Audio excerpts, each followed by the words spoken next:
नमस्कार दोस्तों, कैसे हैं आप लोग? हम लोग अपाचे आइसबर्ग के फंडामेंटल्स को समझ रहे हैं। ये एक मल्टी पार्ट सीरीज है। अब तक हम लोगों ने ये समझा कि एक ओलैप सिस्टम का बेसिक स्ट्रक्चर कैसा होता है। तो डेटा वेयरहाउस जहाँ से ये सारा जर्नी स्टार्ट हुआ था, उसके क्या फीचर्स थे और उसके क्या लिमिटेशंस थे। इन सबको ओवरकम करने के लिए डेटा लेक आया, हमने उसे भी समझा, उसके फीचर्स और उसके जो लिमिटेशंस है, उसको भी हम लोग समझे। अब डेटा लेक के जो भी शॉर्टकमिंग्स थे, उसको ओवरकम करने के लिए डेटा लेक हाउस लाया गया। आज के इस सेशन में हम लोग डेटा लेक हाउस के बारे में समझेंगे और अगेन डेटा लेक हाउस में क्या क्या एडवांसमेंट्स हुआ और कैसे इसने डेटा लेक के जो शॉर्टकमिंग्स थे उसको रिजॉल्व किया, उसको समझेंगे। तो as the name suggest, data lake house का मतलब है डेटा लेक भी रखो और डेटा वेयर हाउस को रखो, दोनों को कंबाइन कर दो। इसका मतलब कि जब हम लोग डेटा को स्टोर कर रहे हैं और वो स्ट्रक्चर्ड हो, अनस्ट्रक्चर्ड हो, सेमी स्ट्रक्चर्ड हो, उन सबको आप डेटा लेक में लाओ। आप सारा प्रोसेसिंग जो है वो डेटा लेक में करो। लेकिन जो ट्रांजेक्शन वाला पार्ट आता है, जब आपको क्वेरी करना है, आपको कोई डेटा फेच करना है, आपको अपसर्ट करना है, इन द सेंस आपको अपडेट करना है डेटा पे, इंसर्ट करना है डेटा पे, तो वो जो टेबल फॉर्मेट की हम लोग बात कर रहे थे, जो डेटा वेयर हाउस की बात कर रहे थे, हम लोग उसको बोले कि वो भी साथ में होना चाहिए। इसका मतलब कि डेटा लेक जो है मुझे vast amount of data storage देगा, जहाँ की मैं अलग अलग फॉर्मेट में, जैसे पार्केट है, ORC है, इन सब फॉर्मेट में हम लोग डेटा को स्टोर करेंगे, क्योंकि डेटा लेक जो है वो सपोर्ट करता है। प्रोसेस करने के लिए आपके पास स्पार्क जैसा फ्रेमवर्क मिला, लेकिन जो ट्रांजेक्शन वाला जो पार्ट, जो एसिड वाला जो पार्ट, वो आया वेयर हाउस से। और वेयर हाउस क्या है? यहाँ पर वेयर हाउस जरूरी नहीं है कि वो डेटाबेस ही होगा, ये बहुत इंपॉर्टेंट है समझना। वेयर हाउस का मतलब इट्स नॉट कि वो डेटाबेस ही होना है। वेयर हाउस का मतलब है कि ऐसा कोई भी सिस्टम जो मुझे डेटा को एज अ टेबल दिखाए, मैं डेटा को एज अ स्कीमा देख सकता हूं, मैं उसके ऊपर एसिड बेस्ड ट्रांजेक्शन्स कर सकता हूं, वो मेरा वेयर हाउस होगा। जब बात करते हैं डेटा लेक हाउस की ना, तो हम लोग डायरेक्टली जंप कर जाते हैं कि अच्छा रेडशिफ्ट, अमेजॉन रेडशिफ्ट या एसक्यूएल सर्वर। ऐसा नहीं है कि अगर रेडशिफ्ट नहीं होगा या कोई और डेटा वेयरहाउस सिस्टम नहीं होगा तो आप उसको वेयरहाउस नहीं बोलोगे, ऐसा नहीं है। वेयरहाउस का जो गेम है वो पूरा गेम वो टेबल फॉर्मेट वाला गेम है। जो लेयर आपने देखा था शुरू में, जो ओलैप सिस्टम का जो स्ट्रक्चर मैंने बात किया था, वो टेबल फॉर्मेट का जो लेयर है वो है वेयरहाउस का।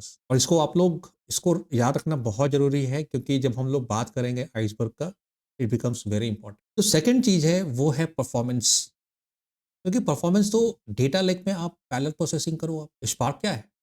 एक साथ वो अलग अलग फोल्डर्स में प्रोसेस करेगा। फोल्डर्स क्या है उसके लिए? पार्टीशन है। आपने एक 1 टेराबाइट ऑफ डेटा को आपने डिस्ट्रीब्यूट कर दिया है मल्टीपल फोल्डर्स में, और सब में आपने एक साथ पैरेलल जो भी आपने लॉजिक लगाया है, आप मैक्सिमम पार्टीशंस में आपने एक साथ प्रोसेसिंग कर रहे हो। अगर आप पार्केट या ORC इस तरह के ओपन फाइल फॉर्मेट, जो कि कंप्रेस डेटा फॉर्मेट है, कंप्रेस क्यों है? क्योंकि वो डेटा को एज अ कॉलम स्टोर करता है। और कॉलम में स्टोर करने का जो सबसे बड़ा जो एडवांटेज है वो ये है कि मल्टीपल कॉलम्स को आप श्रिंक करके एक सिंगल कॉलम बना सकते हो। अगर मेरे पास एक कॉलम में शशि नाम के मान लो बहुत सारे डेटा है, और वो डेटा हर रोज में मान लो है, तो मैं वहां पे एक ही रिकॉर्ड रखूंगा। मैं वहां पर अगर वो 100 रोज में था, तो मेरा जो कॉलम बेस्ड जो टेबल है उसमें वो एक ही रो होगा। इससे प्रोसेसिंग भी फास्ट हो जाती है। जो मैं बात कर रहा हूँ टेबल फॉर्मेट का, उसमें आइसबर्ग बहुत इंपॉर्टेंट रोल प्ले करता है। अगर हम लोग बात करेंगे किसी प्रोडक्ट को लेकर, जैसे डेल्टा लेक है। डेल्टा लेक किसका है? ये डेटाब्रिक्स का है। स्नोफ्लेक भी एक प्रोडक्ट है। तो इन सब का भी अपना अपना फ्रेमवर्क है, जो कि वो एब्स्ट्रैक्शन लेयर देता है टेबल फॉर्मेट वाला, जिससे कि आपका स्कीमा इन्फोर्समेंट होता है। आप डेटा जो चेंज करते हैं, जब अपडेट करते हैं डेटा को, तो ये सारे जितने भी फ्रेमवर्क में बात कर रहा हूँ, ये आपको टाइम ट्रैवल का फीचर प्रोवाइड करता है। टाइम ट्रैवल मतलब कि आप पास्ट में जा सकते हो।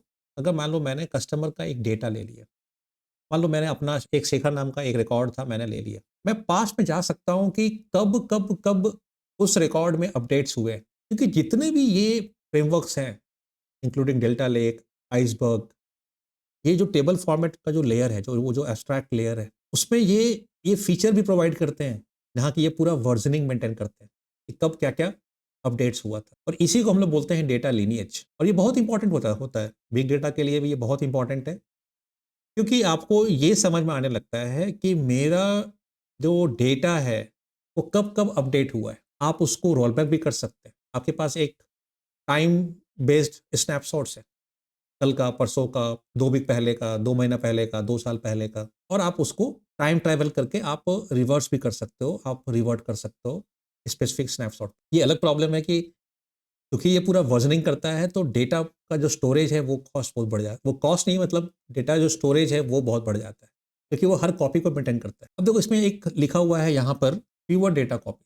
इसका मतलब आप समझो डेटा लेक में as a file data store होता है। जब वेयरहाउस नहीं था, अगर सिर्फ डेटा लेक होता या जब डेटा लेक सिर्फ अगर आप बना रहे हो, उसमें आपको प्रॉब्लम यही आएगा कि जब भी आप कोई डेटा अपडेट कर रहे हो ना, तो उसके वो मल्टीपल कॉपीज़ बना रहा है। पूरे-पूरे रिकॉर्ड का, पूरे-पूरे फ़ाइल का मल्टीपल कॉपी बना रहा है। क्योंकि वो फ़ाइल है ना, एक फ़ाइल मैंने ओपन किया, एक आपका सीएसवी फ़ाइल है, एक टेक्स्ट फ़ाइल है, उसको मैंने ओपन ओपन करके मैं जाके अपडेट नहीं कर सकता हूँ।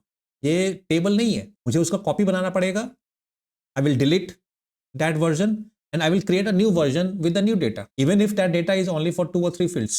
और इससे क्या हो जाता है, मल्टीपल कॉपीज बन जाता है और ड्रिफ्टिंग का प्रॉब्लम रहता है, रिस्क रहता है। इसका मतलब कि आपने अगर कहीं भी आपका लिंक मिस हो गया तो आप किसी और वर्जन को पॉइंट कर रहे हो, कॉस्ट तो बढ़ेगा ही क्योंकि आप हर एक का मल्टीपल कॉपी आप मेंटेन कर रहे हो। जो आपका डेटा चेंज हो रहा है सिर्फ उसी का आप पॉइंटर रख रहे हो, सिर्फ उसी रिकॉर्ड को आप अलग से रख रहे हो, आप पूरा कॉपी नहीं बना रहे हो। तो मान लीजिए कि मेरा एक फाइल है, क्योंकि डेटा लेक में फाइल स्टोर्ड है। वेयर हाउस आपको एक एब्स्ट्रैक्शन लेयर दे रहा है कि वो फाइल आपको एज अ टेबल दिखाई दे रहा है, बट फिजिकली तो वो फाइल ही है। तो जब मुझे उस फाइल में कोई अपडेट करना है, I can't do the update like this.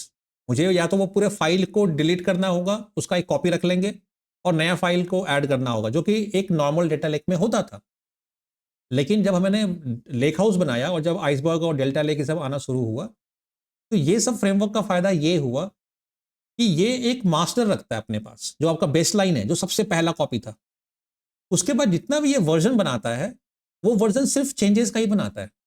अगर मैंने 4 रिकॉर्ड चेंज किया है, तो वो सिर्फ 4 रिकॉर्ड का ही एक नया वर्जन बनाएगा और सबका लिंक मेंटेन करता है, सबका जो मेटा डेटा है, सबका मेंटेन करता है। तो मुझे उससे क्या हो जाता है कि मुझे पूरा जो डेटा लीनिएज है, वो तो मिलता ही मिलता है।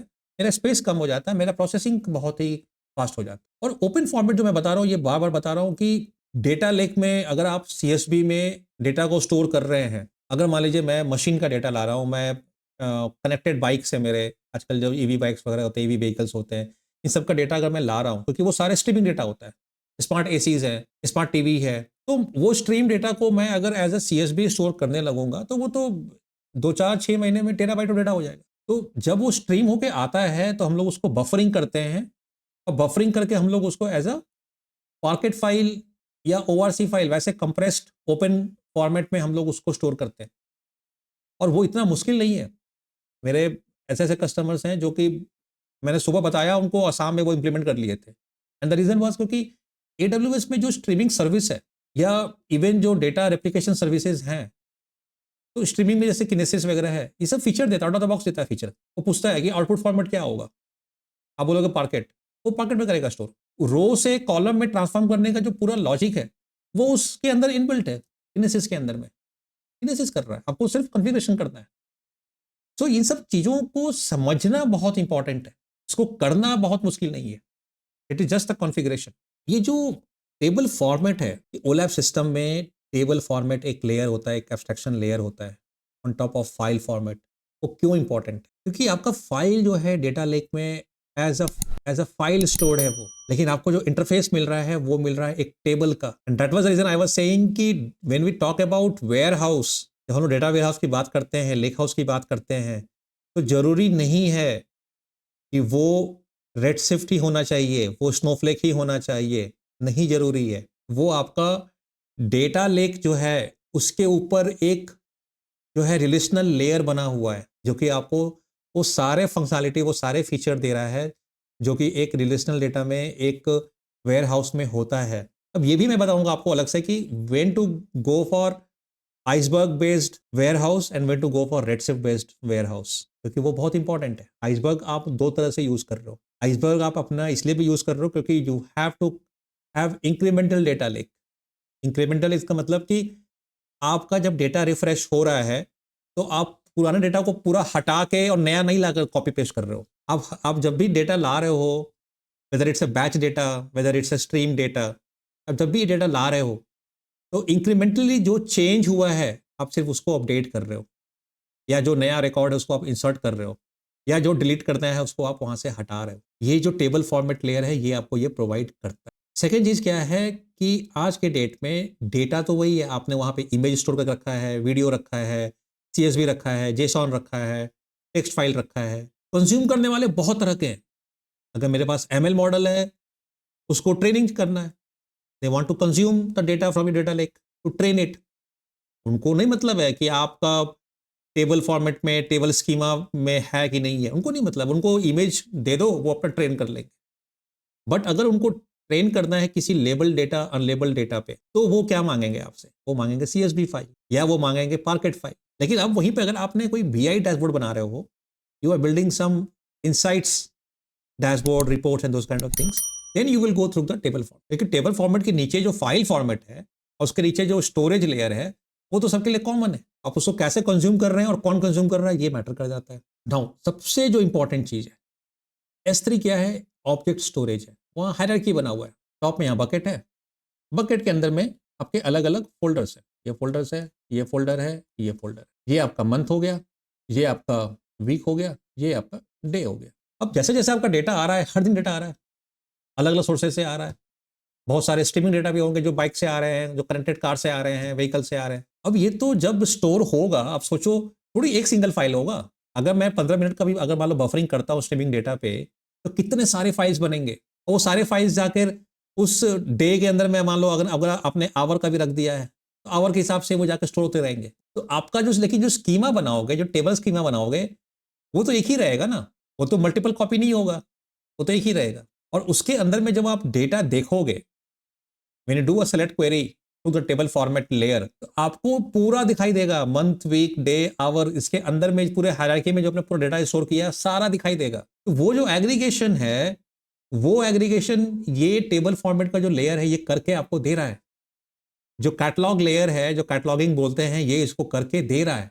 हम लोग देखेंगे भी आगे, जब हम लोग प्रैक्टिकल करेंगे, फर्दर हम लोग डिटेल में जाएंगे, डिजाइनिंग में जाएंगे, तो देखेंगे कि हाँ, because somebody has to do it, there is someone who is doing it।